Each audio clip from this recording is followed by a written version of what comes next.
Morning guys, I'm Sam and welcome to Stash Stables. Now bear with me because I'm not very good with this videoing thing, but I'm getting there.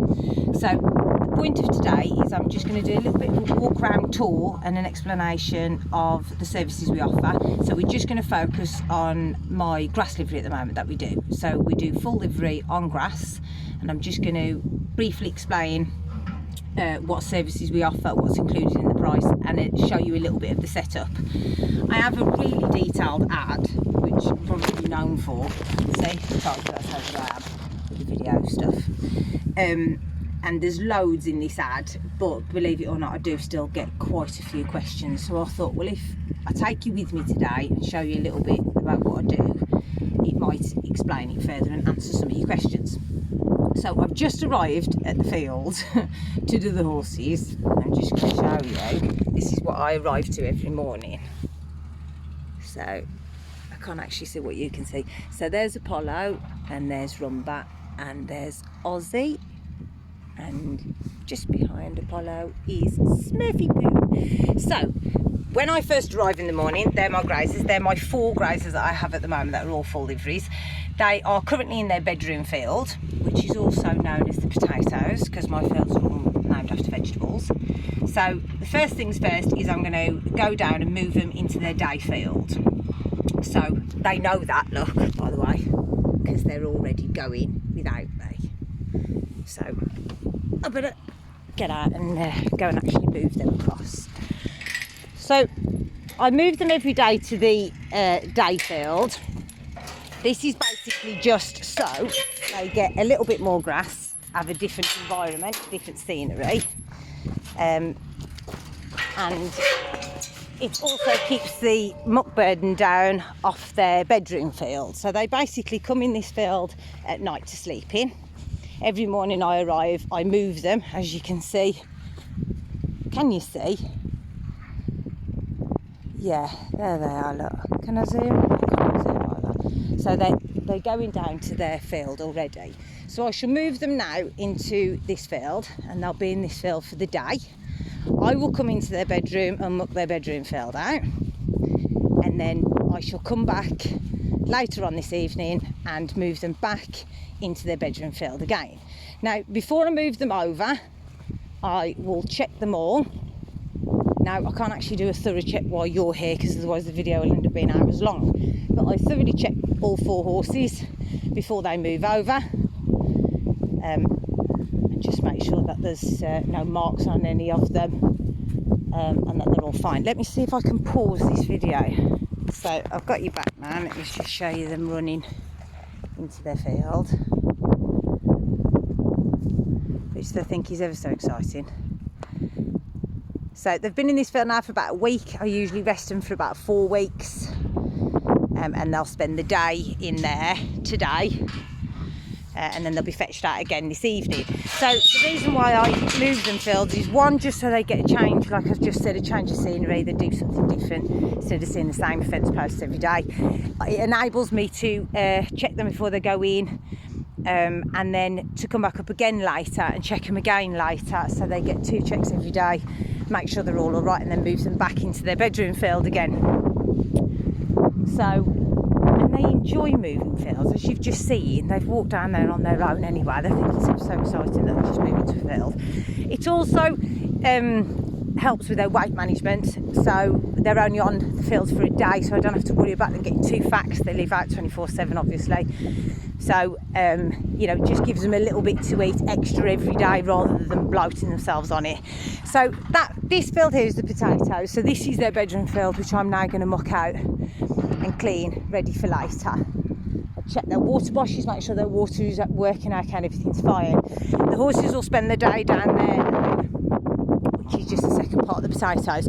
They usually spend 4 weeks on these day fields, and then I shall move them off that in 4 weeks, chain harrow it, and then rest it for 4 weeks, and then they'll go on to another paddock. So this is their other paddock that they moved off about a week ago, which is the peas field. So they've just been on that. That's got to be chain harrowed now, ready to rest, and that'll have about 4 weeks rest, and then they'll go back onto that one. And and they'll do the same thing. They'll go in there in the day and come in here on the night. They do also have another field which they don't know about yet, top secret, and it's where they're going to go in the winter. I'm really excited about this field. So I'll just walk you up and show you. This is my fence, and I call it the Jurassic fence because it's strong enough to keep a dinosaur in. It's got the equimesh climb on the bottom, telewood poles on the top. It's also a little bit higher than a normal fence. I think it's about 5 foot high, so it's a good fence. Let me just put you down to get the chain off, just 2 seconds. I don't actually know how much you're going to see of this, and it might not be very beneficial, but I'll try. So this over here is their new field. It's called the broccolis, and this is their going to be for the winter. So they'll come in here, and this is their new field. This is my new gate, which I put on the other day. Beautiful. And then this is their new field. So, I mean, that is just, can you see? That is just full of grass. Don't actually know where I'm showing you, actually, to be fair. Let's just do it the other way. Is that better? Yeah. So that's their other field that they're going to come into for the winter. I at some point am going to erect another stable shelter combi in that field as well, just in case I ever have to separate any of the horses, you know, for any reason, and just another place to just be able to use just in case we need a box or for feeding. I have a stable and shelter combi over there, can you see? So the one part of the shelter's got a gate on, so we can use it to feed in. We could also use it for a stable if we needed to, for box rest or anything like that. The other side is just a shelter. They're both rubber matted, so after I've cleaned their bedroom field today, I will sweep out the shelters as well, make sure they're nice and clean. A couple of the horses that are already here get fed a few times a week, so we fetch them in and feed them in there. And like I've just said, you could use it for injury if needed. So they have 4 fields, which is the one down there, this one here, the peas field here, and then their new one over there, which is the broccolis. I haven't actually measured it, but I'd probably say it's probably about 6.5, maybe 7 acres here, and there's currently 4 horses. I have 1 space at the moment, or possibly 2 if they're ponies, 1 space for a horse, available for full livery at grass here at Stash. The price is £50 per week per horse. This includes your hay throughout the whole of the winter, well, through any period. You don't have to buy hay at all. The hay is provided by me. The horses never go a day without hay here. My farmer is brilliant.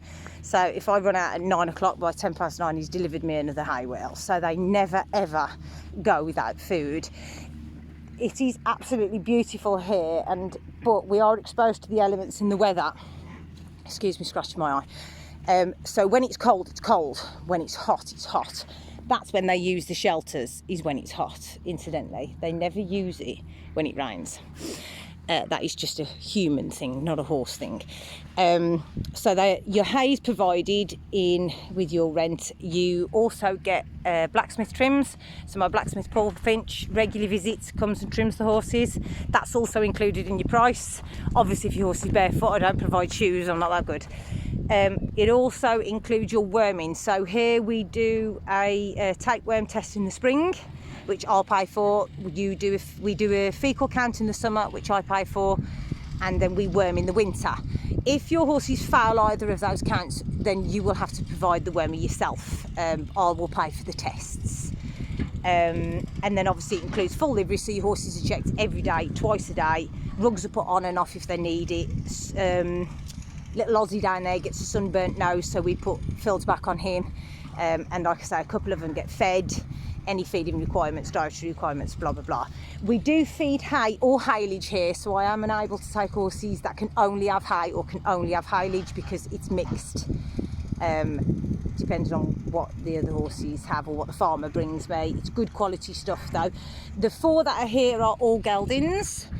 I would prefer a gelding only because Smurfy Poo fancies the girls a little bit too much, and I wouldn't want any conflicts or problems with them. However, that's not to say that I can't take mares, because I do have 4 fields like I've just shown you, and I would be able to separate if I really had to. So I won't poo-poo mares, but a gelding is preferred. And like I say, I've got 1 space for a horse, or possibly 2, you know, if it's a slightly small horse and a pony. And I think that is it. I think that's basically, I think I've covered it all. I'm sure there's other questions that somebody will think of. But so I have 1 space at the moment. Get in touch if you're interested. If not, this is just a good video for when people are interested for me to just send this. Saves me sitting there typing out loads of questions. I've just been a little bit lazy, really. Right, enjoy your day, and I shall see you later.